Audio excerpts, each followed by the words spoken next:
Hey, it's Mark Wahlberg. Welcome to Click TV. Welcome to Click TV. Gary Shore, welcome back to Ireland. No, thank you. Well, it's been a few years since you graduated, but coming out of film school, what kind of movies did you want to make?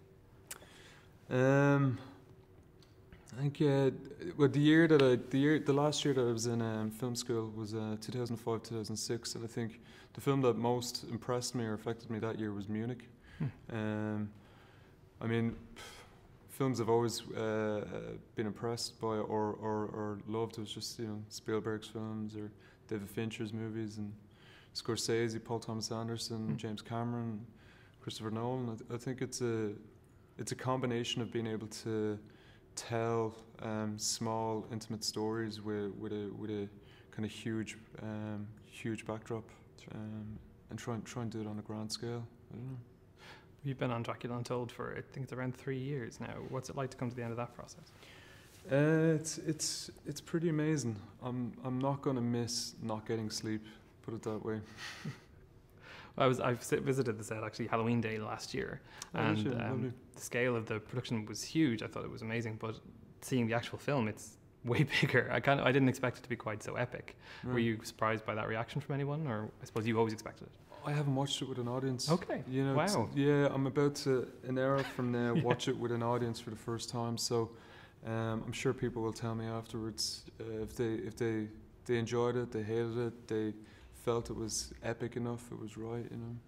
So it's the first time seeing it with an audience in Ireland. Yeah. Which is great. Yeah. What are the moments that you're expecting? Because you know certain moments affect audiences. Is there any big moment you're expecting a kind of reaction?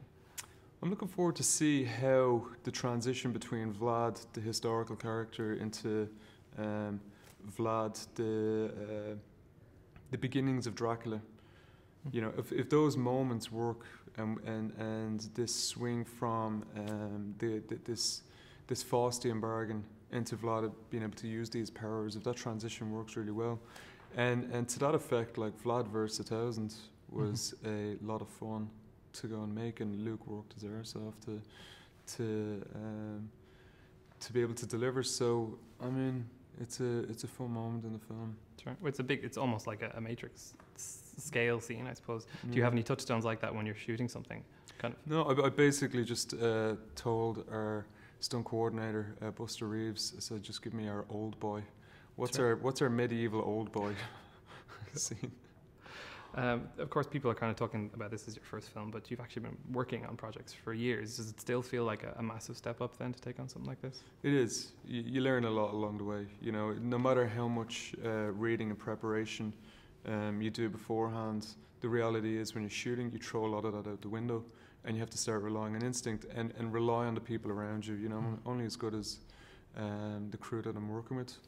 So it was, there's a lot of things I'll do differently when I, hopefully go and do a second film. Yeah. But it was a very fortunate experience. I wondered about Charles Dance, because we were on set last year. He wasn't mentioned at all. Was he cast quite late? Was that something that happened late in production? It was. It was something. It was something that we addressed in our additional photography. I just felt like the way we had originally had the scene.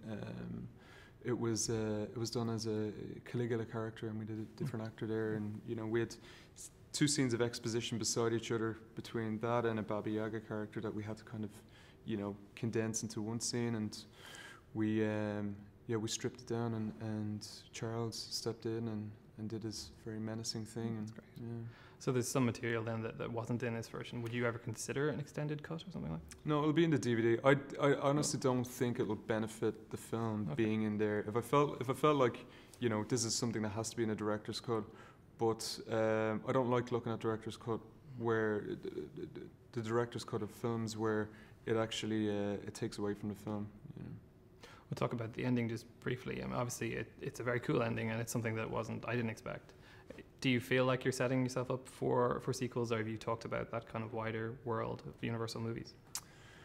It's something that I'm sure the studio would want to do if the audience vote with their feet and go and see the film, and if the audience are engaged with the story, if they really want to hear, if they want to see this film the story being told for a couple of films, you know, they'll let them know.